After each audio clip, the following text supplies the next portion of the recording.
Good morning student. आज मैं आपको स्टैंडर्ड 11 का चैप्टर 4 व्यवहार के जैवीय आधार के विषय में समझाने जा रही हूँ, यानी उनके क्वेश्चन आंसर के विषय में समझाने जा रही हूँ। इससे पहले अपने व्यवहारों के जैवीय आधार में, ठीक है, केंद्रीय चेतातंत्र की कार्यप्रणाली की चर्चा कीजिए, यानी केंद्रीय चेतातंत्र की कार्यप्रणाली के विषय में समझे थे, जिसमें अपने परिवर्ती यानी चेतातंत्र के शारीरिक तंत्र और स्वयं संचालित चेतातंत्र के विषय में पढ़े थे। अब नेक्स्ट क्वेश्चन में अपना आएगा स्वयं संचालित चेतातंत्र को समझाइए, ठीक है।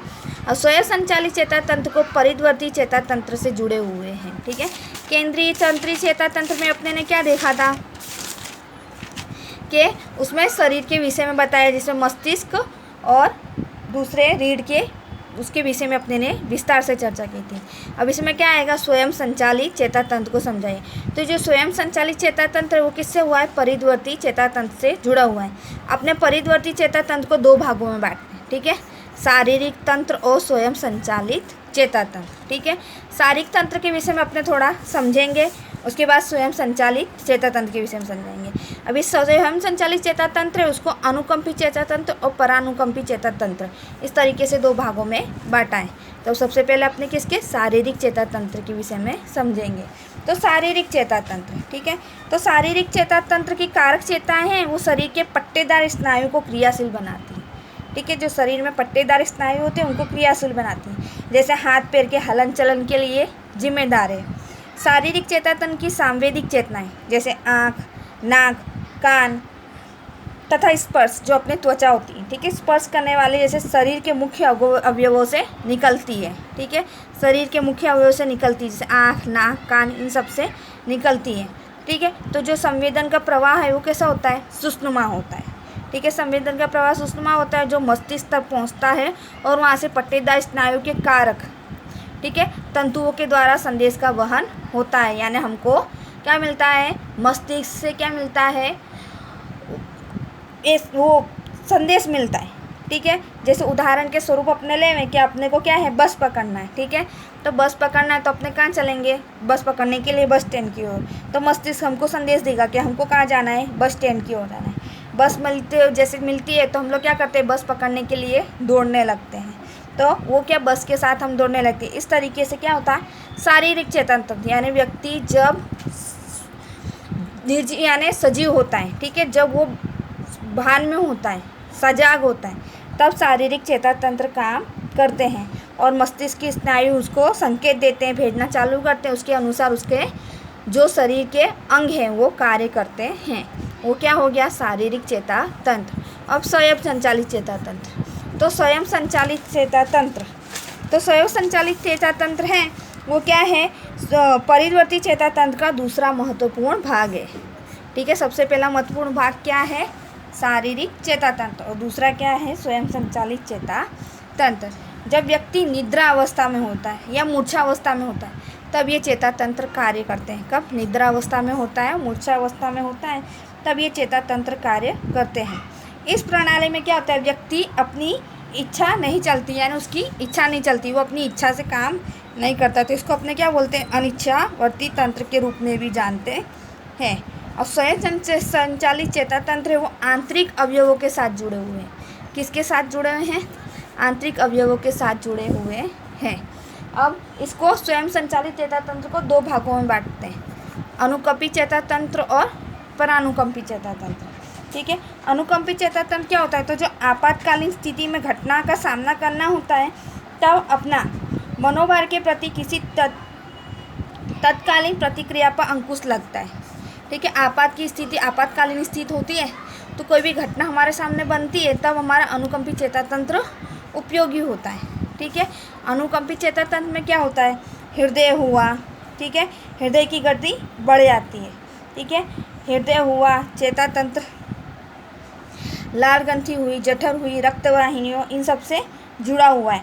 जब ये स्थिति घटती है तो हृदय की गति क्या हो जाती है, बढ़ती है, ठीक है। हृदय की गति बढ़ने से क्या होता है, रक्त का प्रमाण क्या हो जाता है, तेज होने लगता है, अधिक प्रमाण में रक्त मिलने लगता है, ठीक है, जिससे उत्तेजना की स्थिति उत्पन्न होती है, हृदय की गति बढ़ती है।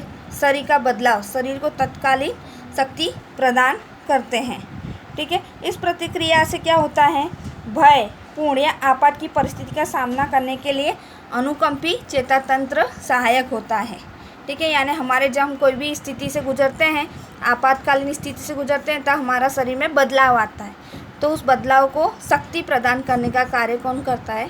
अनुकंपी चेतातंत्र करते हैं। परानुकंपी चेतातंत्र, तो परानुकंपी चेतातंत्र का कार्य प्रणाली क्या है? बिल्कुल अनुकंपी चेतातंत्र के विरुद्ध है। ठीक है, जो अनुकंपी चेतातंत्र का कार्य है उसके पूरा विरुद्ध की क्रिया करती है कौन? परानुकंपी चेतातंत्र। ठीक है, अनुकंपी चेतातंत्र के द्वारा उत्तेजित, जब अनुकंपी चेतातंत्र होता है तो क्या होती थी? हृदय की धड़कनें वो क्या होती हैं? उत्तेजित होती हैं, श्वासोश्वास बढ़ता है। ठीक है, रक्त प्रवाह जैसी क्रियाएं क्या होती हैं? परानुकंपी चेतातंत्र में क्या हो जाती हैं? सामान्य हो जाती है। ठीक है, जब अनुकंपी में बढ़ता है तो वो परानुकंपी में क्या हो जाती है? सामान्य हो जाती है। ये क्या है?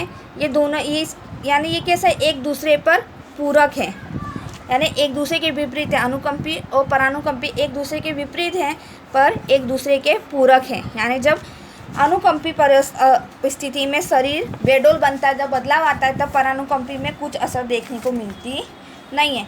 परिणाम स्वरूप जब परानुकंपी स्थिति होती है तो क्या होता है? शरीर का संतुलन, उसकी परिस्थिति बनी रहती है, यानी हमारा जैसा रोज़मर्रा का जिंदगी होती है वैसे हम लोग जीने लगते हैं। ठीक है, आपातकाल या उत्तेजना की स्थिति में अनुकंपी चेतातंत्र की सामान्य परिस्थिति, ठीक है, अनुकंपी में क्या हो जाता है? सामान्य परिस्थिति, और परानुकंपी चेतातंत्र में जो अपनी कार्य प्रणाली होती है उसमें सहायक बनती है। यानी अनुकंपी में जो शरीर में बदलाव देखने को मिलता है वो परानुकंपी में रोज़मर्रा की ज़िंदगी की तरह चलता है। इस तरीके से ये दोनों एक दूसरे के विपरीत होते हुए भी एक दूसरे के पूरक कार्य करते हैं। ठीक है, इसके बाद अपने नेक्स्ट लेंगे क्वेश्चन, अंतःस्राव ग्रंथियों को बताकर किन्हीं दो ग्रंथि को विस्तृत चर्चा की है। ठीक है, तो अंतःस्राव ग्रंथियों के प्रकार, इसमें मस्तिष्क की ग्रंथि, कठ ग्रंथि, एड्रिनल ग्रंथि, स्वादुपिंड और जातीय ग्रंथि, ये 5 ग्रंथियाँ हैं। उसमें अपने मस्तिष्क की ग्रंथि और कठ ग्रंथि के विषय में विस्तार से बताएंगे और बाकी के विषय में भी मैं थोड़ा थोड़ा आपको समझा दूंगी। सबसे पहले इन सबको समझने से पहले अपने अंतःस्राव ग्रंथियों के विषय में समझेंगे। तो अंतःस्राव ग्रंथियों के विषय में आप पढ़ चुके हो कि अंतःस्राव ग्रंथियाँ हाइपोथैलेमस के संयोजन के साथ कार्य करती हैं। आगे के टॉपिक में आप पढ़ चुके हैं कि वो हाइपोथैलेमस के साथ जुड़ी होती हैं। अंतःस्राव ग्रंथियाँ में क्या होता है? नालिका विहीन की बनी होती है। ठीक है, तो नालिका विहीन की बनी होती है तो उससे क्या होता है? रासायनिक द्रव्य झरते हैं। रासायनिक द्रव्य झरते हैं तो जिससे क्या होता है? रक्तस्राव होता है। तो उस रक्तस्राव को हम क्या कहते हैं? हॉर्मोन्स कहते हैं। ठीक है, जो रक्तस्राव होता है उसे हम रक्तस्राव कहते हैं, नहीं तो हॉर्मोन्स कहते हैं। ठीक है, तो ये क्या होता है? जो हॉर्मोन्स होते हैं वो कहाँ मिलते हैं? रक्त में मिलते हैं। ठीक है, रक्त में मिलने में वो अलग अलग अवयवों से जुड़ते हैं और ये जो हॉर्मोन्स हैं वो अलग अलग तंत्रों तक पहुंचता है और शरीर में पहुंचता है। ठीक है, अब यहाँ पर हम लोग कैसे मस्तिष्क की ग्रंथि और कठ ग्रंथि के विषय में समझेंगे। तो सबसे पहले अपने किसके विषय में पढ़ेंगे? मस्तिष्क की ग्रंथि के विषय में। अब मस्तिष्क की ग्रंथि के अंदर के भाग में स्थित होता है। मस्तिष्क ग्रंथि है वो मस्तिष्क के अंदर के भाग में स्थित होती है, जिसका नियंत्रण कौन करता है? हाइपोथैलेमस नियंत्रण करता है। यानी मस्तिष्क की ग्रंथि का कौन नियंत्रण करता है? हाइपोथैलेमस करता है। ये कैसा दिखता है? तो छोटा सा सेम का बीज होता है ना, उसके जैसे दिखता है। क्या? मस्तिष्क ग्रंथि। अब मस्तिष्क की ग्रंथि में होने वाले स्राव, ठीक है, शरीर की ग्रंथियों को सक्रिय बनाते हैं। ठीक है, शरीर की ग्रंथियों को सक्रिय बनाते हैं, तो इसे हम लोग क्या कहते हैं? सर्वोपरि ग्रंथि के नाम से जानते हैं। किसको? मस्तिष्क की ग्रंथि को। क्यों? क्योंकि ये मस्तिष्क की जो ग्रंथि के होने वाले शरीर की ग्रंथियों को सक्रिय बनाते हैं। ठीक है, अब इसको हम 2 भागों में बांटेंगे। किसको? मस्तिष्क की ग्रंथि को। अग्र मस्तिष्क ग्रंथि और पश्च मस्तिष्क ग्रंथि।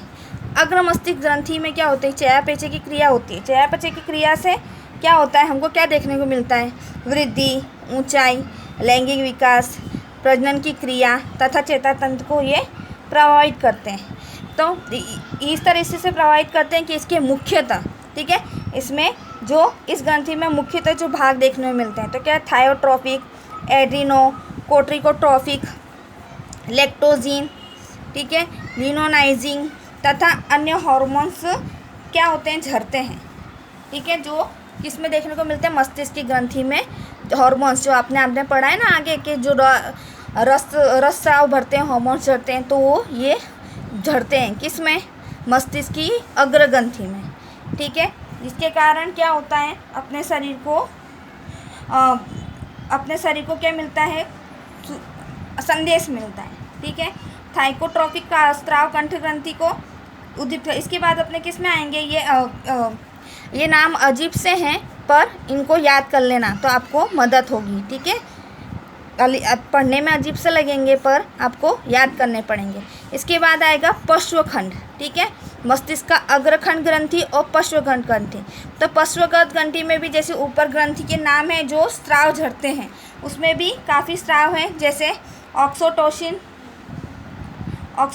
ग्रंथि। ठीक है, वेक्सोप्रिन तथा एडिड्यूरिक स्राव झड़ते हैं। ठीक है, ऑक्सोटोसिन स्राव है वो क्या होता है? गर्भाशय के स्नायु को तथा स्तन की ग्रंथियों को उद्दीप्त करता है। ठीक है, यानी गर्भाशय के जो स्नायु हैं और स्तन की जो ग्रंथियां हैं उनको क्या करता है? उद्दीप्त करता है। ठीक है, जो हमारे शरीर को प्रभावित करते हैं। ठीक है, फिर वेसोप्रिन स्राव है वो रक्त के दबाव को बढ़ाता है। जो वेसोप्रिन है वो क्या करता है? रक्त के दबाव को बढ़ाता है। फिर जब गर्भाशय का अंतिम समय होता है तब क्या होता है? मंद संकुचन के कारण प्रसव नहीं होता है, इसलिए हमको क्या देना पड़ता है? इंजेक्शन देना पड़ता है। ये रक्तस्राव उत्पन्न ना हो तो यूरिन का प्रमाण 10 गुना बढ़ जाता है। ये जो रक्तस्राव है अगर ये उत्पन्न ना हो तो यूरिन का प्रमाण कैसा होता है? 10 गुना बढ़ जाता है। इसके बाद क्या आएगा? कंठ ग्रंथि। ठीक है, तो कंठ ग्रंथि क्या होती है? कंठ यानी आप समझ जाओगे गला। ठीक है, तो कंठ ग्रंथि गले के नीचे के भाग के आगे की तरफ स्थित होता है। अब इसका आकार कैसा होता है? तो तितली जैसा होता है। ठीक है, अब कंठ ग्रंथि में कौन सा? थायरोक्सिन नामक स्राव बहता है। ठीक है, जो हार्मोन से वो थायरोक्सिन नामक बहता है। अब जो शरीर की चयापचय की क्रिया का नियमन करता है, जो थायरोक्सिन है वो क्या होता है? चयापचय की क्रिया का नियमन करता है। अगर ये थायरोक्सिन का स्राव अधिक होता है, ठीक है, तो हाइपोथायरॉयडिज्म नामक स्थिति निर्मित होती है, जिसे हम लोग बोलते हैं अतिस्राव। ठीक है, और अगर इसके विपरीत, ठीक है, ये स्राव अधिक हो तो, और इसके विपरीत अगर ये थायरोक्सिन का प्रमाण घटता है, ठीक है, घटता है तो क्या होगा? हाइपोथायरॉयडिज्म अल्पस्राव की परिस्थिति निर्मित होती है। ठीक है, अगर अतिस्राव होता है, ठीक है, जो हाइपोथायरॉयडिज्म होता है तब क्या होता है? वज़न कम होता है, कद पतला होता है। यानी जो व्यक्ति के ऊपर हाइपोथायरॉयडिज्म देखने को मिलता है, ठीक है, उसमें अतिस्राव यानी होता है तो वज़न कम होता है, कद पतला, और अल्पस्राव देखने को मिलता है। ठीक है, अपने अल्पस्राव देखने को मिलता है तब उसमें क्या होता है? व्यक्ति आलसी बनता है और उसका शरीर स्थूल होता जाता है, यानी मोटा होता जाता है। यानी इसके अपने ने किसके? मस्तिष्क की ग्रंथि और कंठ ग्रंथि के विषय में समझा। इसके बाद मैंने आपको बोला था एड्रिनल ग्रंथि, स्वाद पिंड और जातीय ग्रंथि के विषय में भी थोड़ा थोड़ा समझा दूंगी। अब एड्रिनल ग्रंथि, तो एड्रिनल ग्रंथि में क्या है? तो शरीर के नीचे के भाग में दोनों मूत्रपिंडों के थोड़ा ऊपर की तरफ ये ग्रंथि स्थित है। ठीक है, एड्रिनल ग्रंथि को 2 भागों में अपने बांटते हैं। ठीक है, ये जो चैप्टर है उसमें काफ़ी नाम नए नए हैं, वो आपको याद करने पड़ेंगे। ठीक है, थोड़े पढ़ने में भी अजीब से हैं, पर आप एक बार याद कर लेना। अब 2 भागों में जाना जाता है तो उसको 2 नाम क्या हैं? एड्रिनल कॉर्टेक्स और एड्रिनल मेड्यूला। ठीक है, अब इसमें क्या है? इस पर जो ये ग्रंथि है, ठीक है, वो क्या करती है? तो शरीर के अवयव तक रक्त पहुंचाकर शरीर में शक्ति की वृद्धि करती है। कौन सी? एड्रिनल ग्रंथि। ठीक है, रक्त में शक्कर का प्रमाण बढ़ाती है, जो आप बोलते हैं ना डायबिटीज, शर्करा का प्रमाण बढ़ाती है। हृदय की धड़कनों को तेज करती है, नहीं तो हृदय की धड़कनें तेज होती हैं। अगर इस ग्रंथि का स्राव घट जाता है, ठीक है, एड्रिनल ग्रंथि का स्राव घट जाता है तो व्यक्ति कैसा हो जाता है? थक जाता है, निरुत्साही हो जाता है, उसका स्वभाव कैसा हो जाता है? चिड़चिड़ा हो जाता है। किसमें? एड्रिनल ग्रंथि में। इसके बाद अपने लेंगे स्वादुपिंड। ठीक है, अब स्वादुपिंड में क्या है? स्वादुपिंड छोटी आंत और जठर के बीच के मोड़ में स्थित होती है। ठीक है, यानी ये शरीर के अंदर के भाग की क्रिया है। किसमें? स्वयं संचालित में। तो स्वादुपिंड वो क्या है? छोटी आंत और जठर के बीच में जो मोड़ होता है वहाँ स्थित होती है। स्वादुपिंड शरीर में इंसुलिन उत्पन्न करते हैं। ठीक है, अब इंसुलिन और ग्लूकागोन नामक स्राव के द्वारा स्वादुपिंड में क्या होती है? रक्त में शर्करा का प्रमाण नियंत्रित होता है। ठीक है, स्वादुपिंड में से पाचन स्राव भी झरते हैं। ठीक है, अगर इसमें इंसुलिन का प्रमाण बढ़ जाता है, ठीक है, तो शर्करा का प्रमाण क्या हो जाता है, कम हो जाता है। ठीक है, शर्करा का प्रमाण कम हो जाता है तो क्या हमको करना पड़ता है, इंसुलिन का प्रमाण बढ़ाना पड़ता है। और अगर इंसुलिन का प्रमाण कम हो जाता है तो शर्करा का प्रमाण बढ़ जाता है, यानी उल्टा होता है। अगर इंसुलिन का प्रमाण बढ़ता है तो शर्करा का प्रमाण कम होता है, और अगर इंसुलिन का प्रमाण कम होता है तो शर्करा का प्रमाण बढ़ता है। ठीक है, तो इससे क्या हम बोलते हैं, जो ये इंसुलिन का प्रमाण बढ़ता है, ठीक है, तो इसमें क्या होता है, जैसे स्वादुपिंड में आवश्यक प्रमाण में इंसुलिन उत्पन्न ना हो तब व्यक्ति के रक्त में शर्करा का प्रमाण अधिक देखने को मिलता है, यानी शर्करा का प्रमाण अधिक देखने को मिलता है तो हम क्या बोलते हैं कि वो व्यक्ति डायबिटीज़ का रोगी बन गया है। ऐसे व्यक्ति में शर्करा के पाचन प्रयोग के लिए इंसुलिन के इंजेक्शन लेने पड़ते हैं अथवा नियमित लंबी दूरी तक चलने जैसी कसरत करनी पड़ती है ताकि उनमें डायबिटीज़ का प्रमाण क्या रहे, व्यवस्थित बना रहे, नॉर्मल बना रहे। इसके बाद हम लोग आएंगे जातीय ग्रंथि।